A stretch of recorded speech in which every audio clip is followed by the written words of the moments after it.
Assalamualaikum warahmatullahi wabarakatuh. Jumpa lagi nih sama Mama.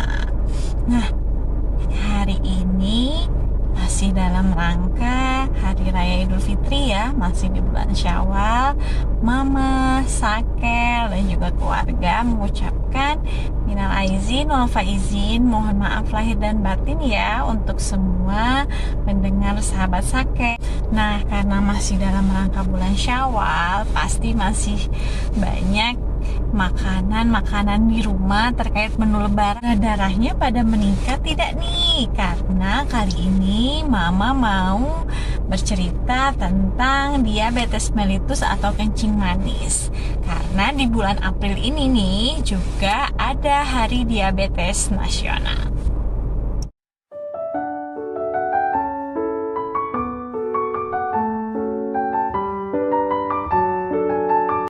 Diabetes mellitus atau kencing manis adalah suatu penyakit menahun yang ditandai oleh kadar glukosa darah dalam tubuh kita yang melebihi nilai normalnya, yang disebabkan oleh menurunnya kadar hormon insulin dalam tubuh kita atau tidak responsifnya sel-sel tubuh kita terhadap hormon insulin. Nah, kadar glukosa darah ini dikenal di masyarakat dengan sebutan gula darah. Gula darah itu normalnya jika dilakukan gula darah sewaktu, yaitu tidak berpuasa, nilai normalnya adalah kurang dari 200. Sedangkan untuk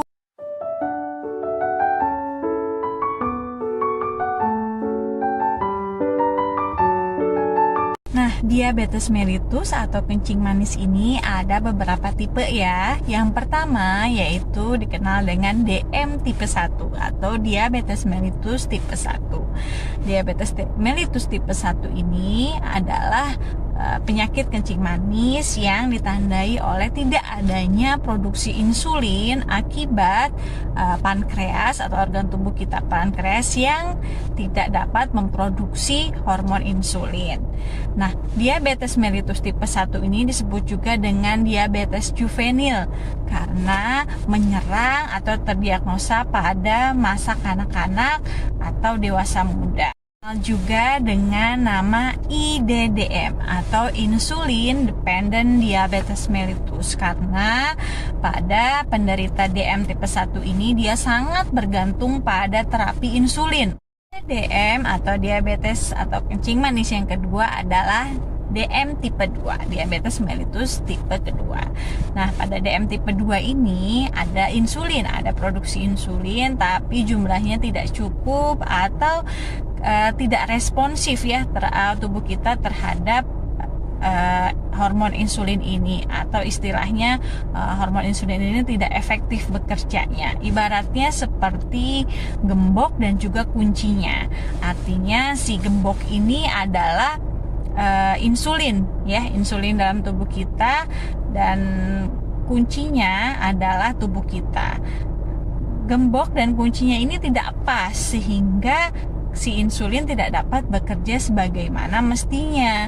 Dia tidak nyambung, tidak klop, sehingga ya fungsinya menjadi tidak efektif. Kencing manis yang ketiga adalah DM gestasional, yaitu diabetes mellitus atau kencing manis yang terjadi pada masa kehamilan. Dan diabetes yang keempat atau yang terakhir tipenya adalah DM tipe yang lain. Biasanya ini disebabkan oleh obat-obatan tertentu ataupun penyebab yang lainnya. Nah, untuk gejala-gejalanya pada diabetes mellitus ini berkaitan dengan hormon insulin yang sudah kita sering sebutkan tadi sebelumnya ya. Sebenarnya apa sih hormon insulin itu gitu ya? Nah, hormon insulin ini adalah hormon yang diproduksi seharusnya oleh organ pankreas secara cukup, dan seharusnya tubuh kita menerimanya dengan baik atau responsif terhadap hormon ini. Hormon ini fungsinya adalah merubah gula darah yang ada di dalam tubuh kita atau glukosa darah dalam tubuh kita menjadi energi untuk bahan bakar tubuh kita, organ-organ tubuh kita dalam menjalankan fungsinya. Nah, apabila hormon insulin ini terganggu, tadi baik berkurang, tidak terproduksi sama sekali atau tidak responsif, maka kadar gula darah ini akan tinggi kan di dalam darah kita karena tidak dirubah menjadi energi seperti itu.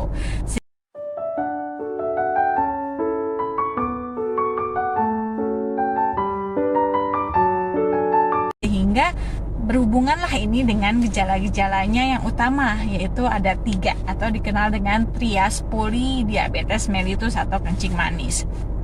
Yang pertama yaitu polifagi atau sering makan terus, bawaannya lapar terus, ya pasti berkaitan dengan tadi ya, kadar gula darahnya tinggi tapi tidak dapat dirubah menjadi energi, sehingga otomatis kita merasa lemes terus, jadi bawaannya gampang lapar, polifagi. Kemudian ada juga poliuri adalah banyak pipis ya. Kemudian yang ketiga adalah polidipsi atau gampang haus. Nah, poliuri dan polidipsi ini saling berhubungan.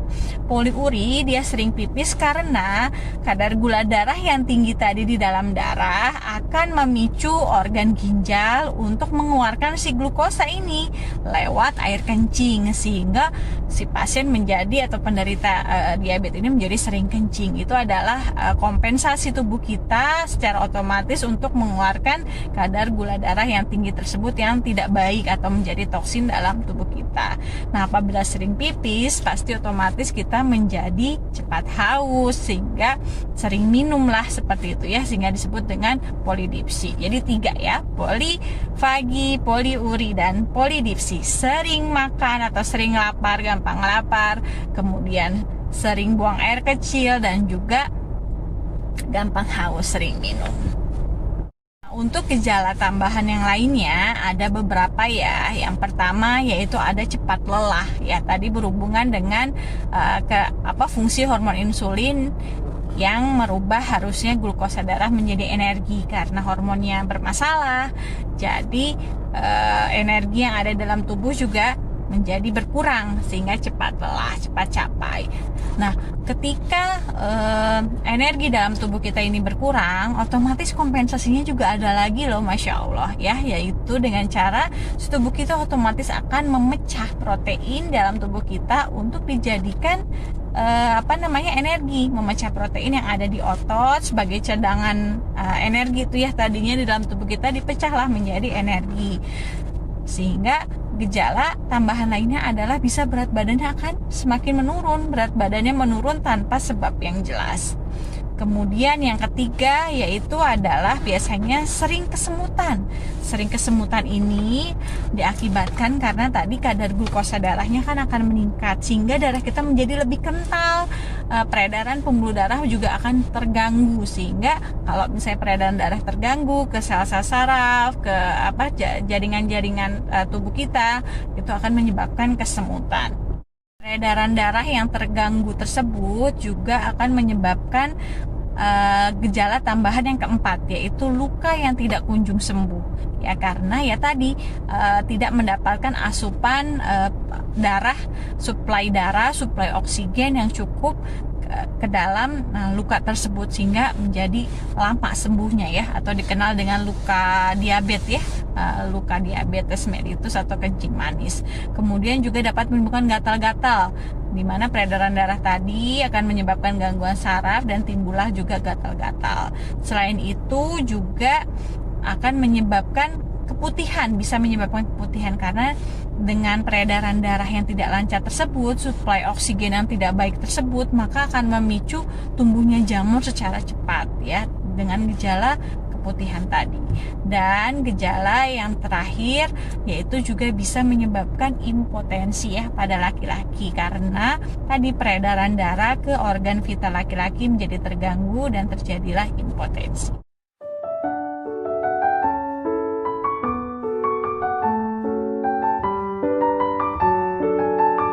Sekarang sekarang kita bahas faktor resikonya. Siapa-siapa saja sih dok yang beresiko mengalami diabetes mellitus atau kencing manis? Dibagi menjadi dua ya, yaitu adalah faktor resiko yang susah ya atau tidak dapat dirubah dan yang masih bisa dirubah. Untuk yang tidak dapat dirubah yaitu satu, berkaitan dengan faktor usia.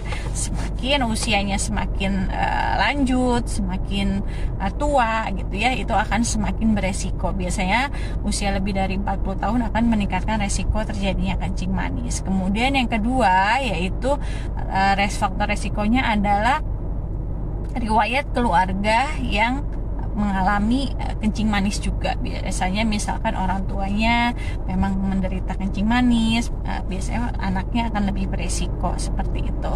Kemudian juga faktor resiko lainnya yang ketiga adalah riwayat melahirkan anak dengan berat badan yang besar, lebih dari 4 kilo, biasanya juga akan meningkatkan resiko kencing manis. Kemudian yang keempat adalah riwayat bayi yang lahir kecil, berat badan lahirnya kecil, kurang dari 2,5 kilo, nanti ketika dewasanya pun akan lebih beresiko mengalami diabetes mellitus atau kencing manis.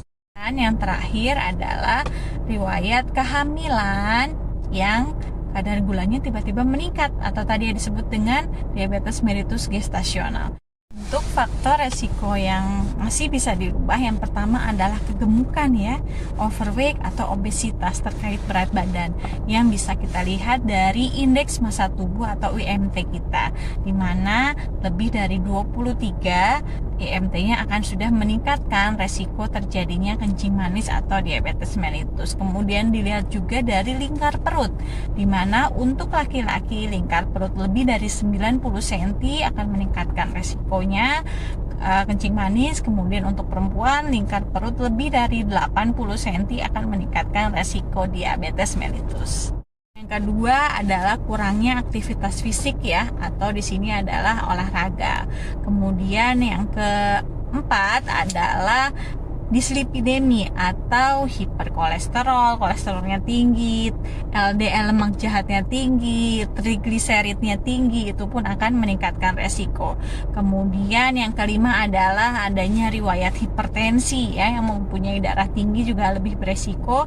Dan yang keenam yang paling sering kita bisa menyebabkan resiko, meningkatkan resiko terjadinya kencing manis dan masih bisa dirubah adalah diet yang tidak seimbang, diet yang banyak mengandung gula, makanan-makanan tinggi gula, kemudian makanan-makanan tinggi lemak, makanan-makanan tinggi garam, seperti itu.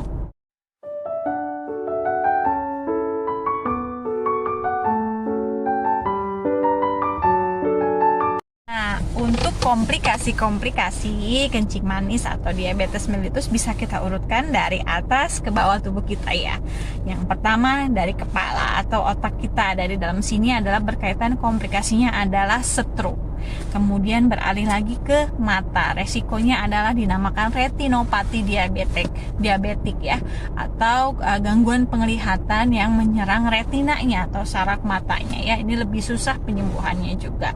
Kemudian kita berlari lagi ke bagian bawah, di sini ada dada, ada jantung, maka komplikasinya adalah menyerang jantung. Turun lagi ke bagian perut, ada ginjal, resikonya adalah gagal ginjal atau komplikasinya. Jadi yang menyebutkan bahwa dengan minum obat-obatan terus kita bisa gagal ginjal itu salah ya, kecuali memang obat-obatannya bebas, tidak berdasarkan konsultasi atau resep dokter. Apabila sesuai resep dokter itu tidak menyebabkan gagal ginjal. Apalagi yang memiliki kencing manis harus rutin minum obat, harus seumur hidup minum obat untuk mengontrol gula darahnya, untuk mencegah atau paling tidak menunda terjadinya komplikasi gagal ginjal. Untuk komplikasi yang terakhir kita makin ke bawah lagi, di situ ada kaki yang banyak terdapat sel-sel saraf, sehingga komplikasinya adalah dinamakan dengan neuropati diabetik. Kalau nefropati itu tadi ya gagal ginjal ya, masalah ginjal, komplikasi ke ginjal, itu namanya nefropati. Sedangkan untuk yang menyerang saraf itu dinamakan dengan neuropati DM, neuropati diabetik atau kencing manis. Dia merusak saraf, menyebabkan biasanya jadi timbul keluhan sering kesemutan dan luka diabetes, luka kencing manis ya dibilangnya gitu ya, luka yang tidak kunjung sembuh. Semakin lama seseorang menderita kencing manis atau diabetes mellitus, maka komplikasi ini akan semakin besar kemungkinan terjadinya. Biasanya 10-15 tahun dari seseorang menderita penyakit kencing manis itu resiko terjadinya komplikasi akan semakin meningkat.